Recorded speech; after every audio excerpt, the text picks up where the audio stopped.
Hello, everybody, and welcome to Reviews That Don't Matter with Jessica Hitt. My name is Jessica Hitt. On today, since it's Monday, yes, it's late Monday, I get it, I know. We are talking Game of Thrones, Season 7, Episode 6. First off, this is going to be very spoiler heavy, so if you've not seen the episode, go watch it, come back here, and just talk to me in the comments, because I can't believe what just happened. Now, this is the penultimate episode of Season 7, and we all knew they're all going beyond the wall. Magnificent Seven was there.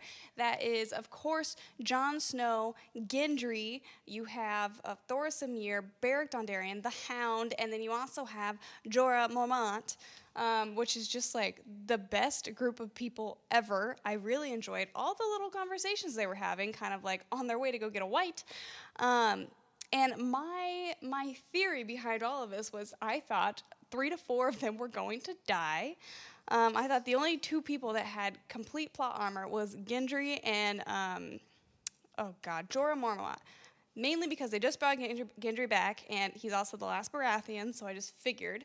And then also, I don't see the point of killing off Jorah Mormont after everything he's been through this season and just reuniting with Dany. That would have been weird. I thought most likely to die was Beric Dondarrion, the Hound, Thoros of Myr, and I was a little bit like,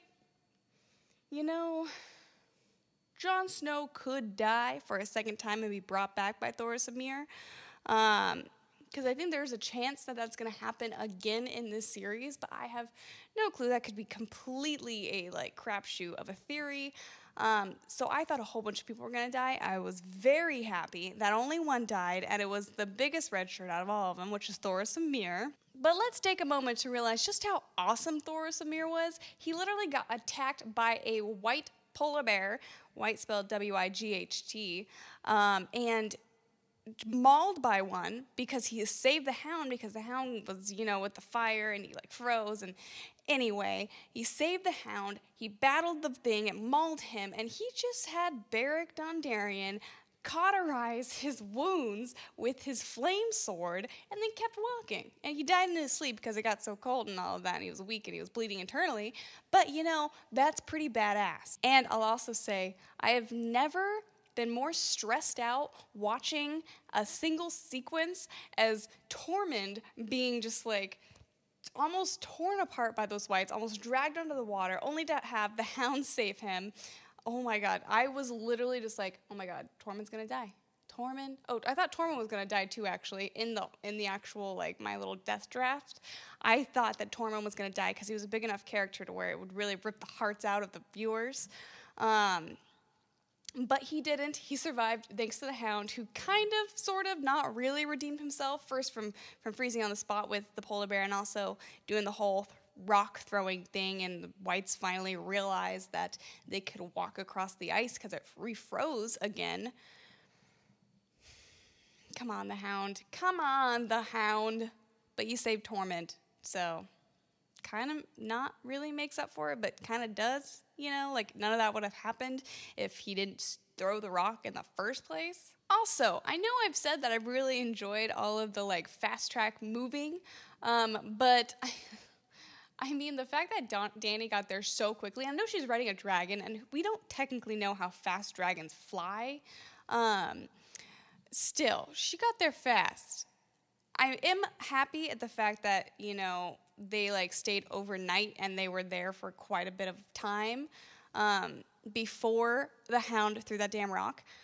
So it did kind of give some bit of lax in the rope to where she could get there. Also, really, you sent Gendry back? I understand that he might be the fastest, which how do you know? You just met him, really.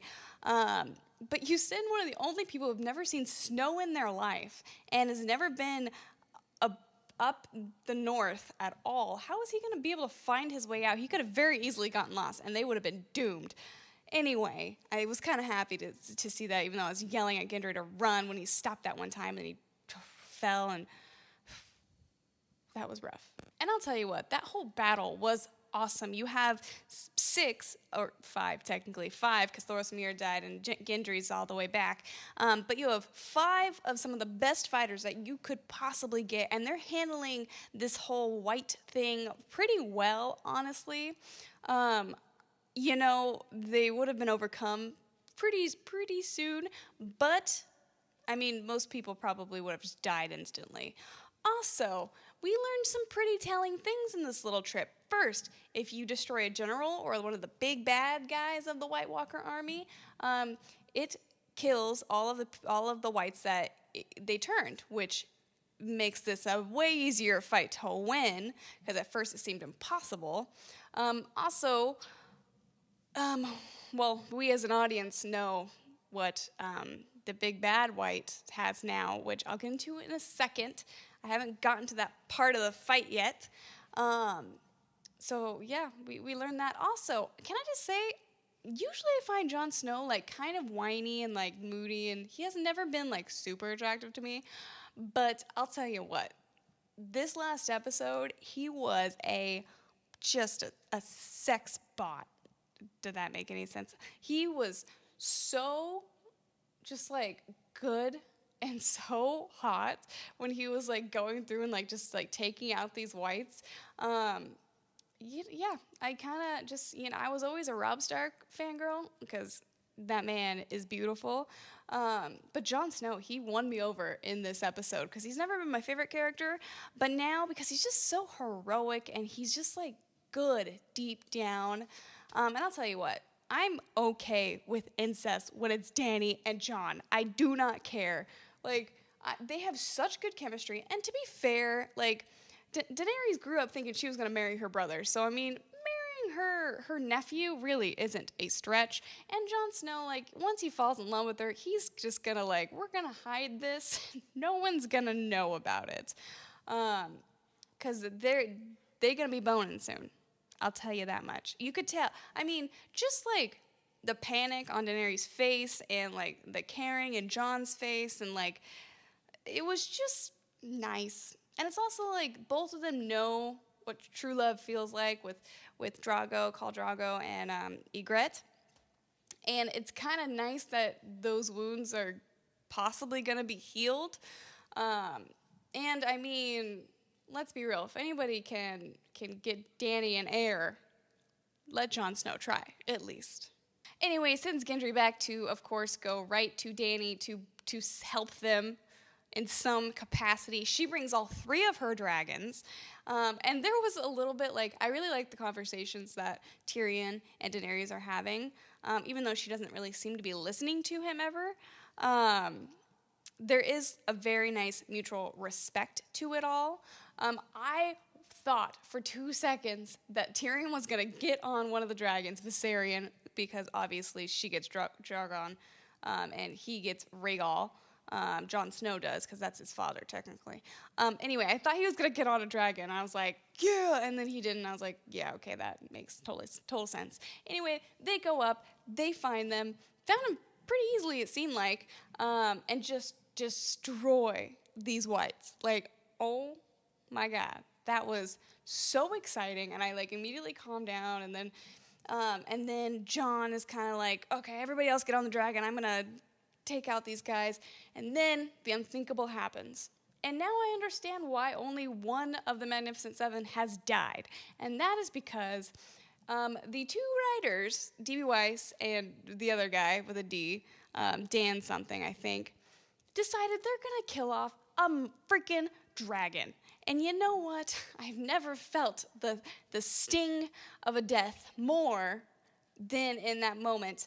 At least it was Viserion, because let's be real, Viserys was a dick brother. So at least it was the one named after one of the worst Targaryens ever. Honestly, I know this is like really stupid of me to think, when Jon was kind of sort of not really trying to avenge the dragon or, Daenerys, he kind of had like that rage moment and started attacking a bit, and then he started running back because he saw another spear coming, and he told them to fly, and he got tackled, and he kind of went under there. I thought for sure somehow, some magic, the Lord of Light would breathe the life back into the dragon, and he would be like a half ice dragon, half fire dragon, and would like fly up throughout all of the ice with Jon on his back, and that would be the Song of Fire and Ice.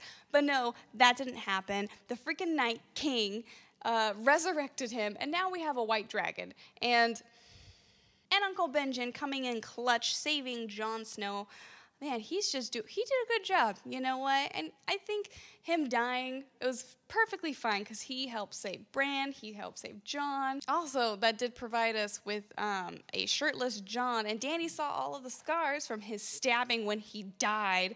And I thought for sure with that whole little conversation at the end, which I really did enjoy that conversation at the end, it was just oozing chemistry. And some of the best acting, in my opinion, that both of them had done this season. I thought for sure she was going to ask about it one more time, but, you know, with the whole, like, I'm realizing I have feelings for you, and you also just, like, bent the knee and called me your queen, which that's not going to go over well in the North. But also, I actually do finally kind of understand Jon's bend the knee part of it, why he finally decided, because at first, she's just this foreigner who's demanding all these things and not proving to him why he should do it, really. Because obviously the Unsullied, the Dothraki, all these people that have followed her, they know who she is. They know what she's done, know what she's capable, know that she cares about them. All of Westeros just thinks she's an invader. Like, they don't know anything about this. And really, if you just kind of read textbook of what she's done in Slaver's Bay and everything, it's kind of terrifying. Like, when Cersei earlier in the season was kind of reading off all these things, and you're like, technically, all of that is true, but you weren't there. You didn't actually see it. These guys were assholes. But I think her coming to rescue him, but then also at the same time, being able to make the choice of leaving him to die, perhaps, to save everybody and to save the two dragons, I think that shows a good leader on her end of this whole thing. And I think this is also a bit of a redeeming episode for Dany, because she's been a bit of a brat this whole season. Like, she's been, like, a little too high and mighty, considering she really has no clout whatsoever in Westeros. Oh, also things happen in Winterfell again. Not really caring much for the storyline there. I have a feeling that Arya is faking parts of it, especially when she did her stupid little, like, faceless warrior no one stuff when Sansa finds all of the masks. Oh, that's so weird, first of all. Anyway, when she finds that and she's doing that whole monologue, I feel like that's fake. I don't think she was faking being mad about the note that Sansa wrote, because I think that Arya has a short temper and she tends to not listen to people, especially Sansa, who she really hasn't known for the past however many years, you know? But I do think that whole speech right there, I think that Arya is catching on to Littlefinger putting all of this stuff and kind of driving a wedge between them.